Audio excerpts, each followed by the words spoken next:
Welcome. In this video, we'll be exploring the story of village Palampur, the first chapter of class 9 economics book. This story will help us to understand how a simple village economically functions, how resources are used, and what challenges farmers face. So let's get started. Introduction. Palampur is a hypothetical village which is set somewhere in Uttar Pradesh, that is UP.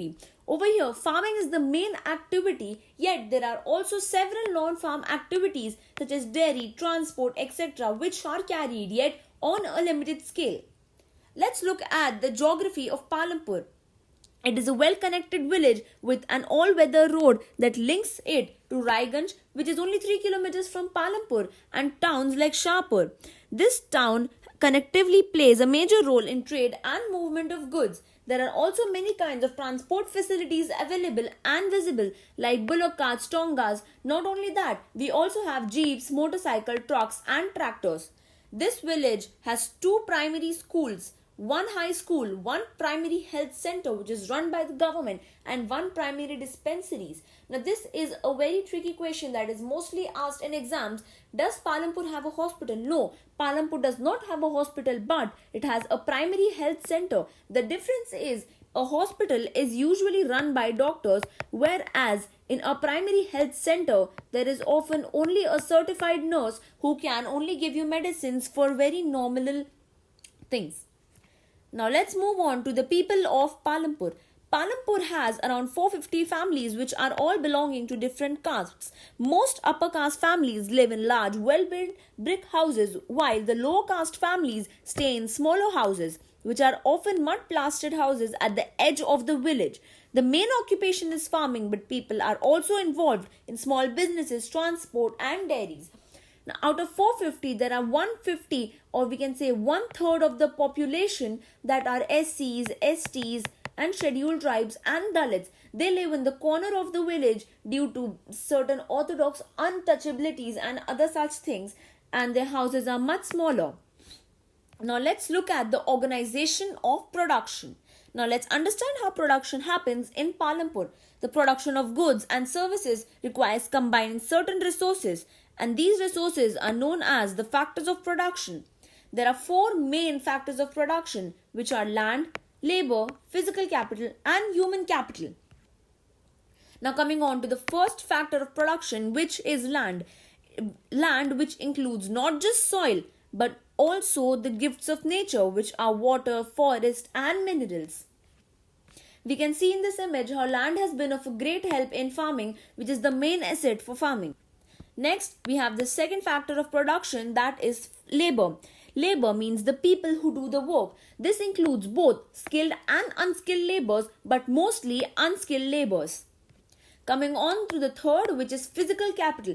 Now, physical capital is further divided into two halves, which is fixed capital and working capital. Fixed capital often means like a one-time investment, which is in big tools or machines, buildings, or whatever, which is a one-time investment and will give production for years and years. Whereas working capital means that we have to invest very regularly, like we have the irrigation facilities or the seeds which will be used.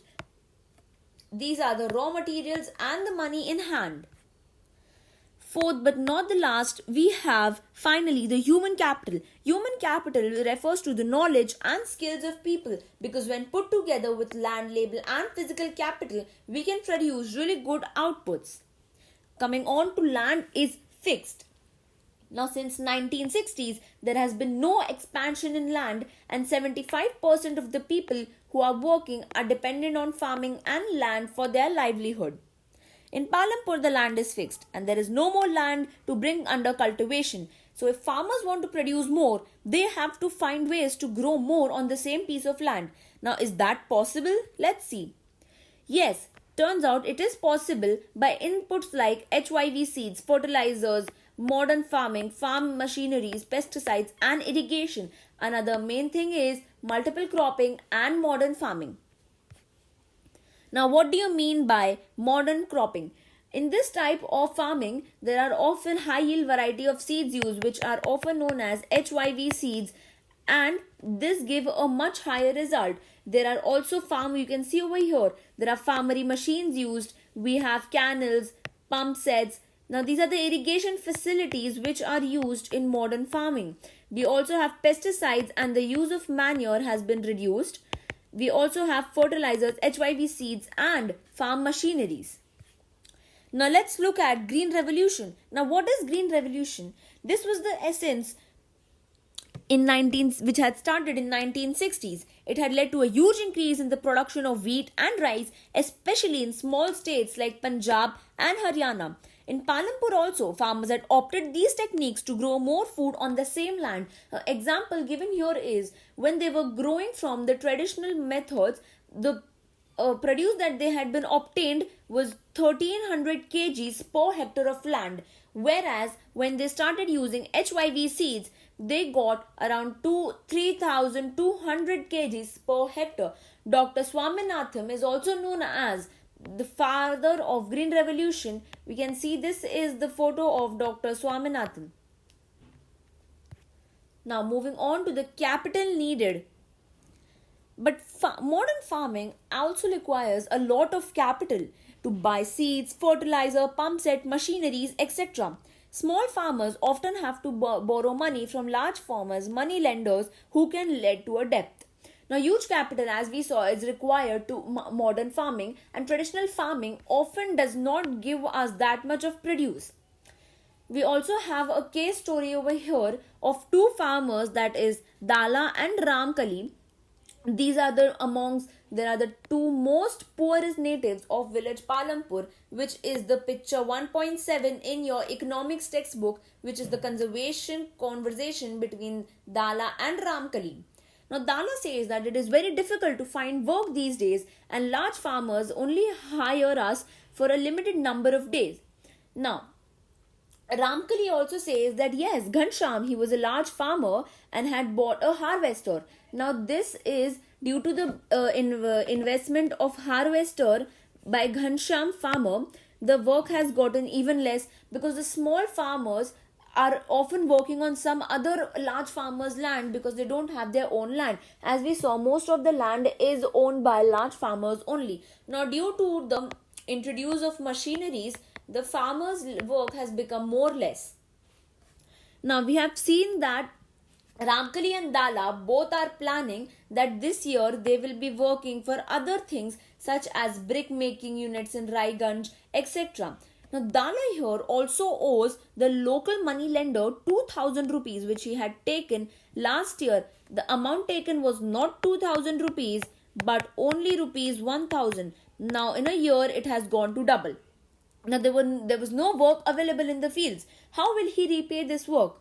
Now, Ramkali's situation is no better than this.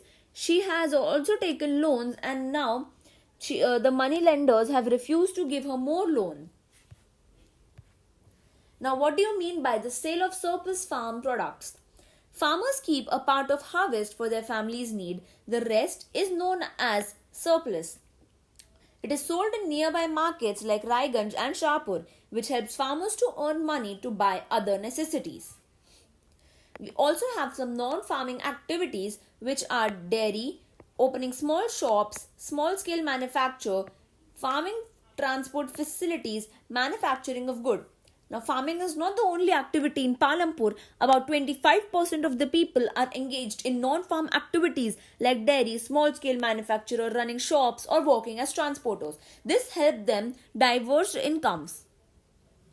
Now, we'll see one of the main thing, that is dairy farming. Now, what do you mean by dairy farming? Dairy farming is actually quite common. Milk from Palampur is collected by traders and has been transported to towns. The villagers give a regular cash income, unlike the seasonal crop incomes. Now, coming on to the conclusion. So, the story of Palampur teaches us how production depends on labor, land, capital, human resources, etc. Thank you for watching. If you found this video helpful, please like it, share it with your friends and subscribe to our channel for more such chapters. If you have any questions, do drop them in the comment section. See you next time. Till then, thank you and goodbye.